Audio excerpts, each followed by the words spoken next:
Hello, good morning students. Today we will start our new chapter and its name is equality. Equality means समानता. ठीक है, आज जो है ये हमारा 11th क्लास का चैप्टर है, थर्ड चैप्टर. आज हम इसको स्टार्ट करेंगे. ये बहुत ही इम्पोर्टेंट चैप्टर है. समानता. समानता यानी कि आपने समानता के बारे में पूरे जो है अच्छे तरीके से सुना होगा. समानता का अर्थ जो है बेसिकली क्या लिया जाता है? समानता का अर्थ लिया जाता है समान से, बराबरी से. ठीक है, जहाँ पर जो है बात की जाती है कि भाई सबके साथ एक जैसा व्यवहार किया जाए, सबके साथ जो है जो किसी के साथ किसी भी प्रकार का कोई भेदभाव नहीं होना चाहिए. ठीक है, समानता बेसिकली क्या है? समानता बेसिकली अगर हम इसको पॉलिटिकल साइंस के कॉन्सेप्ट में पढ़ रहे हैं तो समानता जो है, समानता का अर्थ एक ऐसे कॉन्सेप्ट के रूप में लिया जाता है जिसको जो है क्या माना जाता है, एक इसको जो है एक आधारभूत सिद्धांत के रूप में पॉलिटिकल साइंस में माना गया है. ठीक है, ये प्रजातंत्र का मुख्य स्तंभ माना गया है कि प्रजातंत्र के शासन व्यवस्था के अंदर समानता बहुत ज़्यादा ज़रूरी है. वैसे तो मैंने आपको कई बार बताया कि प्रजातंत्र के अंदर जो है समानता, स्वतंत्रता और बंधुत्व, ये तीन चीज़ें जो हैं ज़्यादा जो है महत्वपूर्ण हो जाती हैं. प्रजातांत्रिक जो शासन व्यवस्था होती है उनका उद्देश्य यही होता है कि वो नागरिकों के बीच में समानता का जो है हर संभव प्रयास करें. ठीक है, तो इसके बाद जो है समानता सबसे पहले किसने, कौन सी कंट्री ने इंट्रोड्यूस किया समानता को सबसे पहले? अगर हम बात करें अमेरिका की, तो अमेरिका जो है सबसे पहले स्वतंत्रता का संग्राम जो है 1776 में अमेरिका के अंदर हुआ था, और उसके बाद जो है फ्रांस की राज्य क्रांति हुई थी 1789 में. ठीक है, ये दो चीज़ें हैं कि अमेरिका की स्वतंत्रता संग्राम और उसके बाद फ्रांस की राज्य क्रांति. उस समय जो है, जो बहुत ही ज़्यादा जो फेमस जो फिलोसफर्स होते थे, दार्शनिक होते थे, उनमें जैसे वाल्टेयर है, Rousseau, Paine, John Locke, Jefferson, ये सब ऐसे जो है दार्शनिक होते थे जिन्होंने स्वतंत्रता, समानता, इस तरीके के न्याय, इस तरीके की चीज़ों पर अपने व्यापक विचार प्रकट किए हैं. ठीक है, तो ये लोगों ने क्या कहा था? इन लोगों ने कहा था कि स्वतंत्रता, समानता और जो है भ्रातृत्व यानी कि भाईचारा, बंधुत्व. ठीक है, इसका जो है इन्होंने क्या दिया था, एक बुलंद नारा दिया था. इसके साथ ही 1776 में अमेरिका में क्या गया गया था, अमेरिका ने ये कहा था कि हम लोग इस सत्य को स्वतः सिद्ध मानते हैं. अमेरिका वालों ने क्या कहा था कि हम लोग इस सत्य को स्वतः सिद्ध मानते हैं कि सभी व्यक्ति समान पैदा होते हैं. ठीक है, कि सभी व्यक्ति समान पैदा होते हैं. बाद की बात है कि वही उनके साथ जो है कैसा व्यवहार होता है, लेकिन पैदा कैसे होते हैं, वो सब एक समान पैदा होते हैं. ठीक है, इसी प्रकार से 1789 की जो है हमारी सफल क्रांति, हम फ्रांस की क्रांति के बारे में अच्छे से जानते हैं. उसमें भी क्या कहा था, जो फ्रांस की जो नेशनल असेंबली थी उसने भी क्या कहा था बेटा, उसने भी यही बात पे जोर दिया था कि मनुष्य हमेशा स्वतंत्र और समान रूप में जन्म लेते हैं और वे अपने अधिकारों के विषय में समान ही रहते हैं.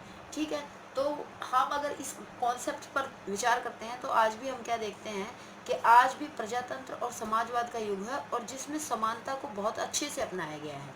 ठीक है, आज जो है पूरा विश्व समानता के कॉन्सेप्ट में, समानता के सिद्धांत में, समानता के जो है एक प्रिंसिपल ऑफ इक्वालिटी में जो है पूरी तरह से बिलीव करता है, और इसको जो है राजनीतिक विज्ञान की जो है मुख्य इसको सेंटर पॉइंट मानता है कि भाई हाँ, जो ये बहुत ही ज़्यादा रिक्वायर्ड है, बहुत ज़्यादा जो है ज़रूरी है.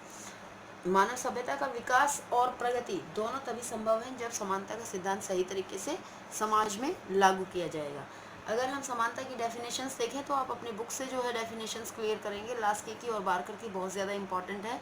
ठीक है, मैं आपको यहाँ पर मोटे तौर पर बता देती हूँ. लास्की की डेफिनेशन क्या कहती है? लास्की की डेफिनेशन जो है मुख्यतः इस बात पर जोर लगाती है, आप याद करेंगे डेफिनेशन को, उसके मीनिंग मैं आपको बता रही हूँ.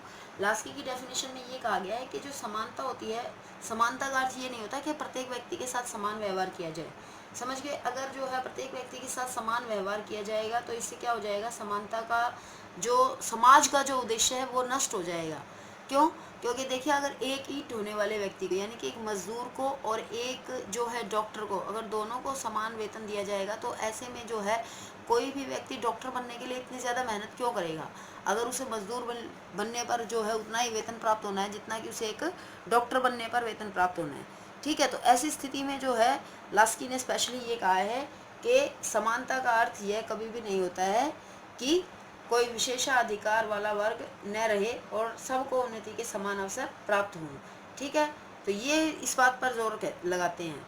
दूसरी तरफ जो है बारकर ने भी इसी तरीके से कहा है कि समानता क्या होनी चाहिए बेटा, समानता जो है, समानता का अर्थ यह होता है कि अधिकारों के रूप में जो सुविधाएं मुझे उपलब्ध हैं वैसे ही उतनी ही सुविधाएं दूसरों को भी उपलब्ध होनी चाहिए, जिससे कि दूसरे भी क्या कर सकें, अपने अधिकारों का प्रयोग करके और फिर वो जो है अपना विकास कर सके। समझ गए, इसमें जो है इस तरीके की बातें कही गई हैं। इसके बाद हम देखेंगे कि इसका अर्थ अगर हम देखते हैं, पहले डेफिनेशंस याद कर लेंगे आप दोनों डेफिनेशंस याद करने के बाद जो है आप इसका मीनिंग निकालेंगे कि इसके मीनिंग के लिए जो दो आधारभूत मीनिंग्स हैं, इसके दो तरीके के मीनिंग निकल के आते हैं। इसके पहला तो ये कहता है कि समानता एक रूपता है, यानी कि सबको समान समझना।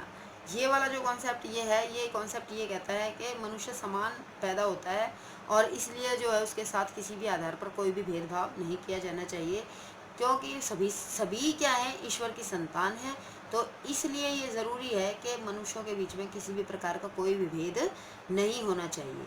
समझ गए। हाब्स ने क्या कहा है, हाब्स ने तो यहाँ तक भी कहा है कि मनुष्य शारीरिक शक्तियों में ही नहीं है बल्कि वह मानसिक शक्तियों में भी समान है। समझ गए कि प्रत्येक व्यक्ति समान विषय पर समान तरीके से सोचता है, उसका मतलब ये है। समझिए आप बात, कि इस तरीके से उसने अपनी बात को जो है अपने विचार को कन्वेंस करने की कोशिश की है कि जो भी मनुष्य जो होता है वो प्रकृति की तरफ से शारीरिक और मानसिक रूप से दोनों तरीके से समान होता है। तो क्या आप भी ये मानते हैं कि समान विषय पर जो है समान विचार होते हैं लोगों के? एक जैसी समस्या पर क्या सभी के एक जैसे समाधान होते हैं? एक जैसी सिचुएशन में क्या सभी एक जैसे जो है उपाय सोचते हैं उस सिचुएशन से निकलने के? बताइए। अगर आप ये सोचते हैं कि हाँ सभी एक जैसा सिचुएशन में एक जैसा सोचते हैं, तो आप गलत सोच रहे हैं, क्योंकि सभी मनुष्य जो है सामान्य परिस्थितियों में, जैसे क्या होता है बेटा, एग्ज़ाम्स जब जो रहते हैं, एग्ज़ाम होने ये सब स्टूडेंट्स को पता होता है, लेकिन कुछ स्टूडेंट्स जो है एग्ज़ाम्स के बहुत पहले से ही काफ़ी अच्छी तैयारी करनी शुरू कर देते हैं, जबकि कुछ स्टूडेंट्स एग्ज़ाम आने पर तैयारी करते हैं और कुछ ऐसे भी होते हैं जो एग्ज़ाम के बिल्कुल सिर पर आ जाने पर भी तैयारी नहीं करते हैं। समझ रहे हैं आप? तो जो इतना ज़रूरी बात है एक स्टूडेंट के लिए, पढ़ाई से ज़्यादा इम्पोर्टेंट क्या है? कुछ भी नहीं है, लेकिन उसमें भी जो है सभी के स्टूडेंट्स के सभी के विचार क्या हैं, अलग अलग हैं। तो ऐसे ही जीवन में अलग अलग समस्याएं जब इंसान के सामने आती हैं, तो उन अलग अलग समस्याओं के विषय में वो अलग अलग विचार रखता है। तो ऐसी स्थिति में समान जो है, समानता का व्यवहार सबके साथ किया जाना कहीं ना कहीं गलत बात है, गलत तरीका है समानता को डिफाइन करने का। इसके लिए जो है समानता का जो ये मीनिंग है, इसका काफ़ी विरोध किया गया है, और ये जो है नेचुरल सी बात है कि मनुष्य जो है ये सोचता है कि भाई वो समान रूप से पैदा होता है और ईश्वर की जो है वो संतान है। तो ये सब बातें गलत है, क्योंकि प्रकृति ने भी क्या किया है, प्रकृति ने भी बेटे सबको समान नहीं बनाया है। जैसे हमारे हाथ की 5 उंगलियां हैं, ये भी समान नहीं होती हैं। हमारे जो है एक परिवार के अंदर अगर 2 या 3 जो है संतानें हैं, वो भी समान नहीं होती हैं। तो इस तरीके से जो है कि जब किसी भी मनुष्यों में जब समानता नहीं होती है, तो हम ऐसे कैसे कह सकते हैं कि समानता एक रूपता है? ठीक है। दूसरा कॉन्सेप्ट क्या, दूसरा अर्थ क्या कहता है इसका? समानता का जो हमने सही अर्थ, हम जिसको कहते हैं कि समानता का सही अर्थ क्या होता है बेटे, कि समानता का सही अर्थ यही होता है कि जैसा भी मनुष्य है, ठीक है, कोई भी मनुष्य है, देखिए जो भी मनुष्य है उसको उसकी योग्यता के अनुसार जो है उसे अवसर मिलना चाहिए, और उसको समाज में जो है योग्यता के अनुसार अवसर मिले, और वो जो है समाज में अवसरों के को प्राप्त करके अपना अधिकतम विकास करे।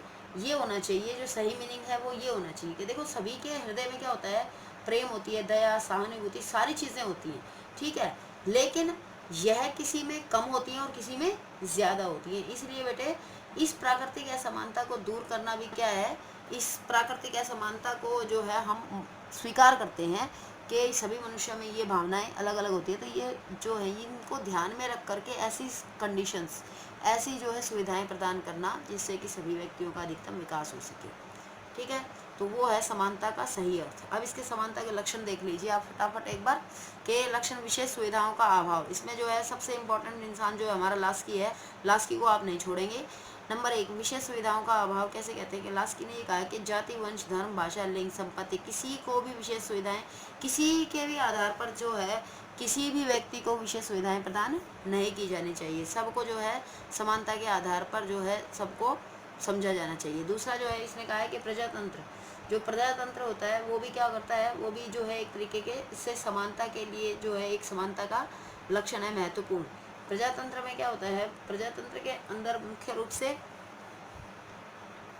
जो है ध्यान रखा जाता है सॉरी दूसरा नहीं है, ये इसी का पॉइंट है कि भाई प्रजातंत्र के अंदर जो है ये सिचुएशन के विशेष सुविधाओं का अभाव जो है उसका जो है विशेष रूप से ध्यान रखा जाता है कि प्रजातंत्र में विशेष ध्यान रखना कि किसी के साथ भी किसी प्रकार का कोई भेदभाव न होने पाए, सभी समान रहें। दूसरा पॉइंट है सभी को पर्याप्त अवसर देना, विकास हेतु समुचित अवसर, ठीक है, कि सभी अपना समान विकास कर सके। ऐसी सुविधाएं मिलनी जो है वो जरूर मिलनी चाहिए जिनसे जो है गुणों का अधिकतम विकास हो सके, व्यक्ति के गुणों का अधिकतम विकास हो सके। तीसरा पॉइंट क्या है, प्राकृतिक असमानताओं की समाप्ति, के प्राकृतिक असमानता मनुष्य को जो है जन्म से उसके अंदर कोई शारीरिक या मानसिक त्रुटि भगवान की तरफ से हो सकती है, परंतु उसके आधार पर उसको जो है सदैव के लिए जो है समाज से अलग कर देना वो गलत चीज़ है, ठीक है। इसलिए जो है अगर मान लीजिए किसी में प्राकृतिक रूप से भी कोई कमी है तो भी राज्य का ये कर्तव्य बनता है कि वो ऐसे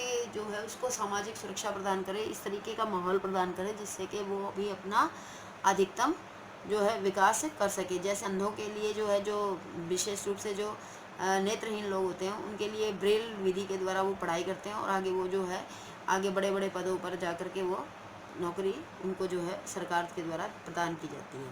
चौथा पॉइंट है मौलिक आवश्यकताओं की पूर्ति, की मौलिक आवश्यकताओं दो प्रकार की आवश्यकताएं होती हैं बेटा, एक तो होती है मौलिक आवश्यकताएं जैसे भोजन, वस्त्र और आवास, ठीक है, ये हमारी बेसिक नीड्स होती हैं जो फुलफिल होनी ही चाहिए। उसके अलावा दूसरी एक और आवश्यकताएं होती हैं, वो आवश्यकताएं होती हैं जिनके द्वारा हमारा जीवन क्या हो सकता है, हमारा जीवन जो है जीने योग्य बनता है और ज़्यादा उपयोगी जीवन हमारा बन जाता है। तो इसलिए ज़रूरी है कि वो आवश्यकताएं जो हमारे जीवन को जीवने योग्य और अधिक अच्छे से बनाती हैं, जैसे चिकित्सा हो गई है, आवास की सुविधा के साथ साथ चिकित्सा है, शिक्षा है, ठीक है, तो वो चीज़ें, एक अच्छा जो है सोशल एनवायरनमेंट, एक जो है जो हमारा पर्यावरण है वो शुद्ध होना चाहिए। इस तरीके की चीज़ों की तरफ भी सरकार का कर्तव्य है कि सबको समानता जो है इस क्षेत्र में थोड़ी प्राप्त हो जिससे कि वो अपना अधिकतम विकास कर सकें। उसके बाद अगला है तर्क के आधार पर जो है भेदभाव, के तर्क के आधार पर यानी कि लॉजिकल बेसिस ऑफ डिस्क्रिमिनेशन, के यद्यपि समानता का अर्थ विशेषाधिकारों का अभाव होता है फिर भी समाज के तर्क के आधार पर कुछ लोगों को विशेष सुविधाएं प्रदान करनी पड़ती हैं। क्यों? क्योंकि जो है ऐसे जैसे मैंने आपको बताया कि कुछ जो है फिजिकली डिसेबल्ड हो सकते हैं, ठीक है, तो उनके लिए या फिर कोई जो है समाज के अंदर बेचारे जो कमज़ोर जो है सामाजिक समूह हैं उनके लिए जो है सरकार की तरफ से सरकार का कर्तव्य बनता है कि उनको भी समानता का व्यवहार प्रदान करे, ठीक है। तो इसलिए जो इस तरीके से निष्कर्ष क्या निकल के आता है कि हम जो समानता उसी को माना जाएगा, उसी सिचुएशन को समानता माना जाएगा जहाँ पर क्या होगा, जहाँ पर सभी को पर्याप्त अवसर प्राप्त होंगे, जहाँ पर सभी की मूलभूत आवश्यकताओं की पूर्ति हो पाएगी और जहाँ पर सभी के का जो है विशेष सुविधाओं का सभी के लिए अंत होगा, यानी कि सबको समान समझा जाएगा, वहीं पर जो है इस तरीके से समानता स्थापित हो पाएगी, ठीक है। Thank you all of you. आप इसको रीड कीजिए, अच्छे से समझिए, ये बहुत ही जो है आपके introductory part of the equality lesson है, तो आप इसको ध्यान से देखेंगे, याद करेंगे।